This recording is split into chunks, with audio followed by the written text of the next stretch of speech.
Hi sir, मैं हिमांशु रंजन हूँ। नमस्कार। मैं कॉलेज दुनिया से हूँ। Sundaram institute of higher Studies, doctor Krishnakant Singh. Thank you आप अपने समय देने के लिए सर। नमस्कार सर, थैंक यू। जी सर। वेलकम। तो सर आप अपने बारे में बताएं सर। सर मैं doctor Krishnakant Singh Sundaram International Institute of Higher Study के प्राचार्य पद पर अभी कार्यरत हूँ।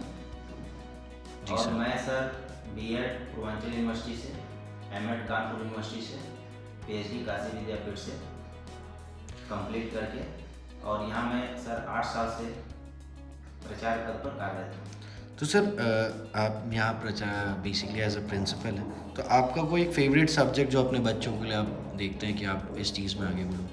बच्चों के लिए सर सबसे पहले हमारे यहाँ जो फेवरेट सब्जेक्ट है वो लर्निंग एंड टीचिंग है। जी सर। जैसे बच्चे करके सीखने पर विशेष बल दें।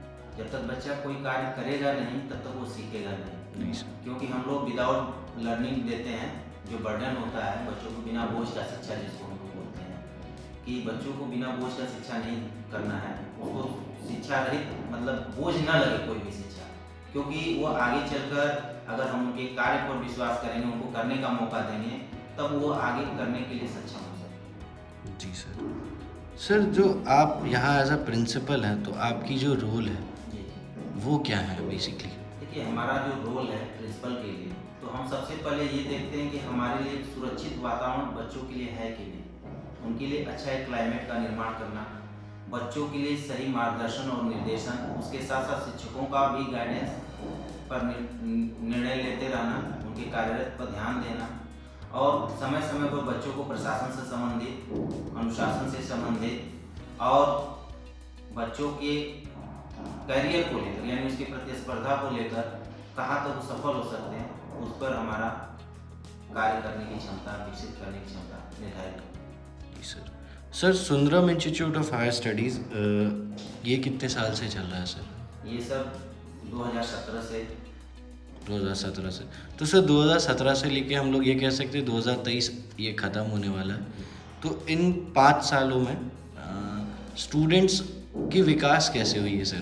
देखिए, हम आपको ये बता दें 2017 से और अब तक जो हमारे यहाँ बच्चे हैं, बच्चों का जो एडमिशन है बहुत अच्छे तरीके से होते हैं, अच्छे फुल सीटें हो जाती हैं और हमारे यहाँ बच्चों का परफॉर्मेंस अच्छा होता है।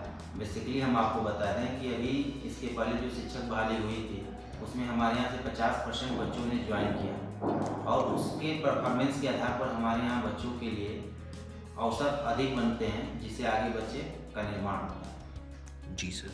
तो सर जो बच्चे हमारे यहाँ पढ़ रहे हैं, जी उनको जब कुछ एडवाइस की ज़रूरत होती है, तो आप एज अ प्रिंसिपल उनको एज अ टीचर गाइड करते हैं या एज अ मेंटोर गाइड करते हैं? एज ए मेंटर की तरफ गाइड करते हैं, एज ए गार्जियन होकर गाइड करते हैं, क्योंकि उनको गाइड करने का मेरा यही लक्ष्य होता है कि वो जिस लक्ष्य को निर्धारित किया अपने जीवन में उसमें वो सफल हों और अपने लक्ष्य को प्राप्त कर सकें।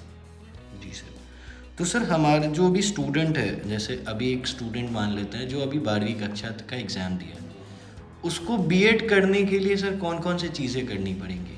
देखिए सर, वो बीएड जो है इंटर लेवल पे नहीं होता है। बीएड करने के लिए कम से कम बच्चा को ग्रेजुएट पास होना चाहिए और उसका 50 मार्क्स होना चाहिए। उसके बाद ही वो बिहार सरकार द्वारा एक एंट्रेंस टेस्ट होता है जिसको सीईटी बोलते हैं, कंबाइंड एलिजिबिलिटी टेस्ट, और बच्चा उसमें पास आउट होता है और काउंसलिंग के थ्रू उसका एडमिशन होता है। जी सर। तो सर हम लोग कह सकते हैं जो हमारा सुंदरम का जो करिकुलम है, यानी जो हमारे पढ़ाने का तरीका है, वो स्टूडेंट्स को क्यों अच्छा लगता है?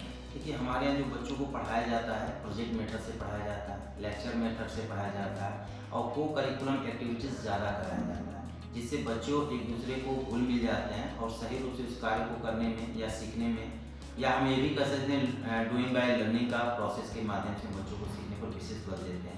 इसलिए हमारा अन्य कॉलेजों की अपेक्षा या अन्य लोगों की अपेक्षा हमारे यहाँ बच्चे के परफॉर्मेंस अच्छे होते हैं। जी सर।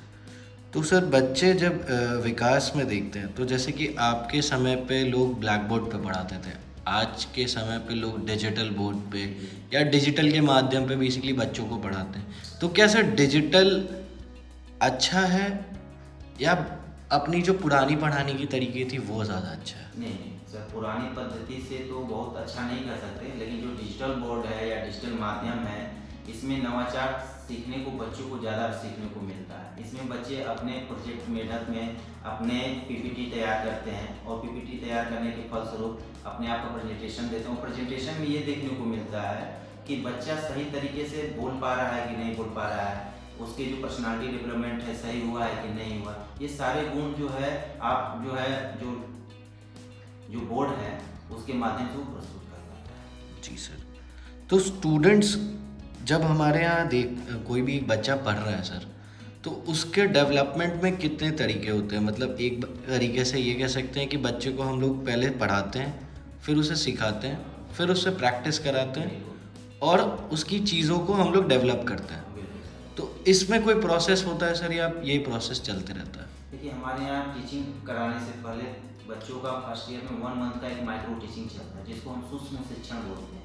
ये सूक्ष्म शिक्षण ही बच्चों के अंदर स्किल को, जैसे इंट्रोडक्शन स्किल हुआ, क्वेश्चनायर स्किल हुआ या लेक्चर स्किल हुआ या रिफोर्समेंट स्किल हुआ, ये सारे स्किल बच्चों के अंदर डेवलप किया जाता है और इसके माध्यम से बच्चा अपने अंदर गुणवत्ता का विकास करता है और उसी के आधार पर अपने एक टीचर होने का निर्माण करता है। तो सर जब किसी बच्चे को टीचर बनने के लिए जब वो बच्चा बीएड करता है तो उसके वो क्या सोचता है कि उसे आगे पढ़ना चाहिए या उसे जॉब करके एक्सपीरियंस करना चाहिए? दोनों में क्या फ़र्क है सर?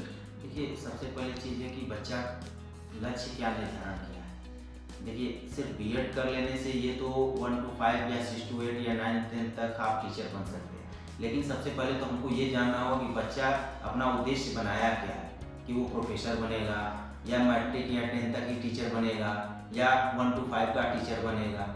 तो उस स्थिति में हमको सबसे पहले बच्चे का लक्ष्य का निर्धारण पता करना होगा।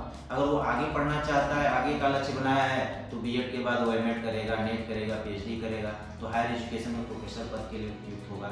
अगर वो संतुष्ट हो गया कि नहीं हम सिर्फ 6 to 8 और 9 10 11 12 में ही टीचर रहेंगे, तो उसके लिए बीएड जो एलिजिबल उसके आधार पर कर सकता है। जी सर। लोग आज के डेट में बीबीए, बीसीए और एमबीए पे ज़्यादा फोकस करते हैं ताकि बीएड के लिए या एमएड के लिए। सर तो इन चीज़ों में क्या स्कोप है बीएड करने के बाद? देखिए, बीएड करने के लिए अभी तो बिहार सरकार आपको बीपीएससी करा रही है। इसके पहले जो मेरिट के आधार पर नियुक्तियाँ होती थी और बहुत ज़्यादा स्कोप है इस क्षेत्र में। बीएड कर लेने के बाद बच्चे जो है अपने करियर का सुनहरा अवसर मिल रहा है जो गवर्नमेंट है। और सबसे बड़ी चीज़ है कि बिहार में अभी बहुत सारी रिक्तियाँ खाली हैं और बिहार के लिए एक अच्छे शिक्षक निर्माण के लिए बीएड होना अति आवश्यक है और बीएड कर लेने के बाद वह योग्य शिक्षक का निर्माण कर सकता है। तो सर एक शिक्षक को हम ये कह सकते हैं कि शिक्षक होने के लिए क्या होता है? उसको डिसिप्लिन में रहना ज़रूरी है या उसे हर चीज़ की नॉलेज होना ज़रूरी है? एक शिक्षक का निर्माण कैसे होता है? देखिए, एक शिक्षक का सर्वांगीण विकास होना चाहिए। एक सर्वांगीण विकास में उसके नैतिक, चारित्रिक, आध्यात्मिक, आत्मानुशासन, ये सारे गुण विकसित होने के साथ साथ उसे विषय वस्तु का ज्ञान भी होना चाहिए। अगर उसे विषय वस्तु ज्ञान नहीं है तो वो अपने सही रूप से अपने शिक्षार्थी को या विद्यार्थी को समझ नहीं पाएगा। जी सर। अगर वो समझ नहीं पाएगा तो उसको सही शिक्षा देने का उपयोग नहीं करता। Thank you sir, thank you अपना समय देने के लिए हमें। नमस्ते सर, थैंक यू।